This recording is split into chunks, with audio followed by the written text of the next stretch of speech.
pemirsa, dan kita tadi dengar sama-sama bagaimana kemudian ini himbauan dari Gubernur DKI Jakarta untuk tetap merayakan momen tahun baru ini dengan damai, dengan aman begitu ya. Dan perlu kita ingatkan lagi bahwa memang untuk kali ini sebagai bentuk empati kita terhadap saudara-saudara kita yang sedang tertimpa bencana di Sumatera, pemirsa, tidak ada pesta kembang api, seluruhnya diharapkan untuk berdoa dan juga merefleksikan diri jelang tahun 2026.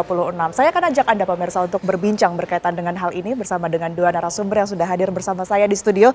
Yang pertama sudah ada Mas Bayu Yulianto yang merupakan sosiolog dari Universitas Indonesia. Selamat malam Mas Bayu. Selamat malam Mutiara. Baik, kemudian di sebelah saya sudah ada rekan terbaik dari TV One gitu ya, jurnalis TV One Rindi Salsabila yang kemarin juga sempat turun langsung ke daerah bencana gitu ya Rindi ya. Betul. Terima kasih sudah hadir di kantor kita tercinta Rindi. Terima kasih banyak atas Oke, saya ke Mas Bayu terlebih dahulu. Mas Bayu, kalau kita berbicara mengenai 2025, sebenarnya tidak hanya akhir tahun saja kita melihat saudara-saudara kita tertimpa bencana begitu ya. Di awal tahun juga ada banjir begitu ya, ada di Bali, kemudian juga Bekasi, Sukabumi dan lain sebagainya. Sampai akhirnya penutup tahun kita harus terima melihat saudara-saudara kita berjuang luar biasa, Mas, di Sumatera. Anda melihat secara sosial apa yang bisa kita pelajari di sini? Iya, pertama kita harus menyadari bahwa kita ini hidup, atau masyarakat Indonesia ini hidup di ring of fire gitu ya. Memang bencana itu ada, resiko bencana selalu ada di depan kita, maka kita harus senantiasa siaga untuk bisa menghadapi potensi-potensi atau ancaman-ancaman bencana tersebut gitu ya. Terutama di dalam kerangka mengurangi segala macam bentuk resiko bencana di dalam masyarakat gitu. Walaupun untuk konteks sekarang saya kira kita semua harus fokus pada upaya untuk membangkitkan kembali optimisme masyarakat, terutama yang menjadi korban dari bencana tersebut. Saya kira ini sudah masih tanggap darurat tapi akan masuk pada rehabilitasi dan rekonstruksi, tapi saya kira bagaimana kemudian para korban itu juga bisa menjadi subjek di dalam proses pemulihan bencana ini, rehabilitasi, rekonstruksi, dan yang lainnya seperti itu. Kalau kita berbicara mengenai tema kita saat ini, bergerak bersama pulihkan Sumatera, ini tentunya tidak hanya bisa dilakukan oleh satu instansi saja begitu ya, tapi kita harus bahu-membahu antara masyarakat dan juga pemerintah, bahkan influencer begitu ya. Apa yang harus diperhatikan? Tapi nanti dijawab. Saya ke Rindi terlebih dahulu. Rindi, sejujurnya kalau saya melihat live reportnya Rindi begitu, ini sangat-sangat emosional. Bagaimana Rindi bisa menceritakan semua yang ada di sana? Bisa diceritakan sedikit pengalaman Rindi di sana seperti apa? Ya, baik. Jadi sebenarnya untuk saya ini meliput bencana di Sumatera ini pasca bencananya begitu ya. Dari tanggal 13 Desember sampai tanggal 27 Desember bersama dengan juru kamera Muhammad Ishak begitu ya. Sebenarnya ketika kami datang ke sana itu yang paling membuat saya agak sedikit emosional begitu ketika meliput di Kota Padang. Kenapa itu? Di Kota Padang, terutama di Kapalokoto, Batu Buswak, untuk di dua daerah tersebut begitu ya. Karena kalau dapat saya ceritakan, sebenarnya untuk di Kapalokoto, ini dia jaraknya hanya 25 menit dari pusat Kota Padang begitu. Tapi masyarakat di sana itu merasa bahwa bantuan yang diberikan itu masih di bawah ekspektasi mereka begitu, terutama dari Pemda begitu. Dan kalau kita lihat begitu ya kondisinya di Kapalokoto, di Kota Padang ini sebenarnya memicu trauma yang sangat besar bagi warga, karena memang sebenarnya Kapalokoto ini bukan daerah yang rawan banjir atau rawan longsor begitu. Jadi ini yang pertama kali? Ini pertama kali. Ini pertama kali ada 15 hektar sawah itu hancur, hilang semua, dan jalan yang menghubungkan antara Kapalokoto dan Lambuang Buki itu putus. Itu dan tidak hanya warga begitu yang terdampak, tapi juga mahasiswa perantauan yang kuliah di Universitas Andalas, itu mereka harus kehilangan seluruh bendanya dan tempat tinggal sementaranya, dan warga trauma besar sih. Itu sangat disayangkan karena apa? Untuk akses ke sana sebenarnya tidak sulit. Kami tim liputan tidak ada menemukan kesulitan untuk akses ke sana begitu. Lalu juga di Kapalokoto, maksud kami di Batu Buswak, warga di sana trauma, tidak mau tinggal di Batu Buswak lagi. Ada yang bercerita ke kami, mereka merasa bahwa tempatnya ini sudah tidak aman. Mereka minta untuk direlokasi begitu. Namun terus kalau berbicara soal kendala begitu ya, tim liputan kami itu terutama juru kamera saya Muhammad Ishak begitu ya, itu dia ada mengalami kendala pada sinyal. Karena memang untuk di Sumatera Barat ini kan betul, karena geografis itu kan dikelilingi bukit, kelilingi bukit, jadi memang untuk sinyal itu agak sulit, sulit, dan kami pun juga bisa lancar untuk melaporkan begitu ya.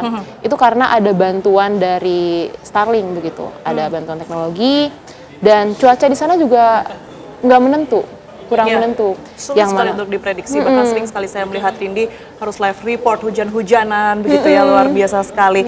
Ceritanya dilanjutkan nanti, saya kembali ke Mas Bayu. Mas Bayu, kalau kita dengar sama-sama tadi cerita dari Rindi gitu ya, bagaimana warga ini begitu trauma melihat kondisi sekitarnya, akses terputus, kemudian juga ini adalah bencana pertama kali di sebagian wilayah. Bagaimana sinergitas yang harus dilakukan menyambut 2026 ini untuk percepatan pemulihan, Mas? Iya, Mbak Tiara, saya kira satu hal yang harus kita bisa pastikan adalah bahwa proses penanggulangan bencana, terutama ketika nanti masuk tahap rehabilitasi dan rekonstruksi, menggunakan pendekatan pentahelix. Pentahelix itu ada pemerintah, ada swasta, ada media, influencer, termasuk juga akademisi untuk bisa terlibat gitu ya.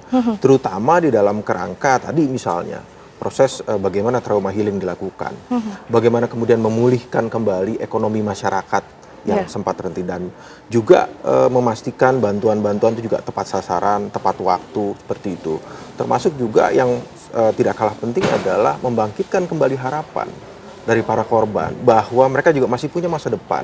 Gitu. Kehidupan mereka masih bisa berjalan. Nah, di situ pemerintah bersama-sama dengan kelompok-kelompok yang lain yang saya katakan tadi, pentahelix itu juga bisa terlibat untuk bisa sama-sama mendorong, terutama menjadikan para korban ini juga sebagai subjek dari proses penanggulangan bencana ini. Dan yang tidak kalah penting juga memastikan bahwa di masa depan kejadian-kejadian seperti ini tuh bisa diminimalisir resikonya.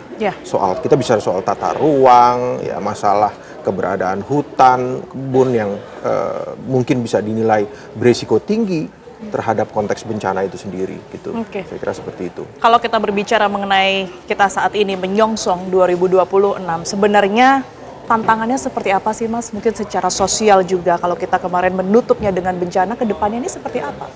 Ya, saya kira satu hal yang sangat penting adalah kita, ya masyarakat, ya pemerintah ini harus menyadari bahwa kita hidup bersama bencana. Kita hidup bersama dekat ancaman, sekali ya? Dekat sekali gitu, dekat sekali. Nah, bencana itu besarannya memang sulit untuk bisa kita atur, tetapi resikonya bisa kita kelola, bisa kita minimalisir. Bagaimana kemudian kita membangun rumah yang memang tahan terhadap bencana. Apapun, bukan hanya soal banjir ya, bisa jadi gempa bumi, kebakaran hutan, dan yang lain-lain gitu. Termasuk pengelolaan tata ruang gitu, yang juga adaptif terhadap bencana. Sehingga kita bisa memitigasi resiko-resiko bencana itu sendiri ya. Bencananya apalagi alam ya, yang terutama yang man-made disasternya ini, bencana yang juga diakibatkan oleh dalam tanda kutip keserakahan manusia, ini juga harus bisa kita minimalisir resikonya gitu, saya kira. Oke, baik. Saya kembali ke Rindi. Rindi, kita tahu kalau liputan bencana itu tidak pernah mudah gitu ya, secara medan, secara mental. Bagaimana Rindi kemudian ini dihadapkan dengan orang-orang yang mungkin membuat Rindi sangat-sangat emosional, tetapi Rindi juga harus berhadapan dengan kamera untuk live report, untuk mengabarkan kepada kami semua yang ada di sini. Ini bagaimana mengelolanya, Rindi? Sebenarnya dukungan dari partner kerja itu paling penting.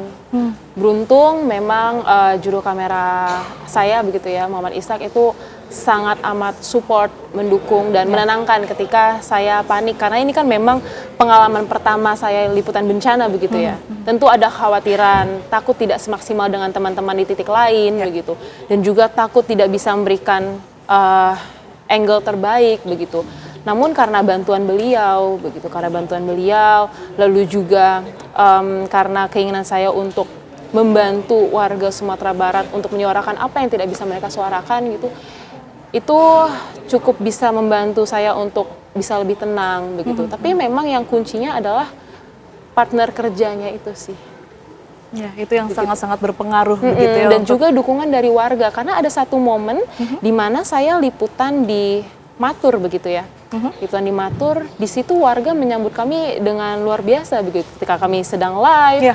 itu mereka menyapa kami, semangat TV One. Disemangati begitu. padahal mereka sendiri yang betul. seharusnya kita berikan semangat begitu ya. Betul. Baik, luar biasa. Karena waktu kita sangat terbatas, sebenarnya saya banyak sekali ingin bertanya dengan Mas Bayu dan juga mendengar cerita Rindy, tapi kita harapkan apa yang sudah kita bicarakan pada malam hari ini bermanfaat untuk saudara-saudara kita yang saat ini tengah tertimpa bencana. Terima kasih Rindy dan juga Mas Bayu. Sehat Sama-sama, selalu Bella. semuanya dan Kak Tiara. sebelumnya selamat tahun baru Selamat tahun baru. 2026 Selamat tahun ya. baru, Kak Tiara. Baik.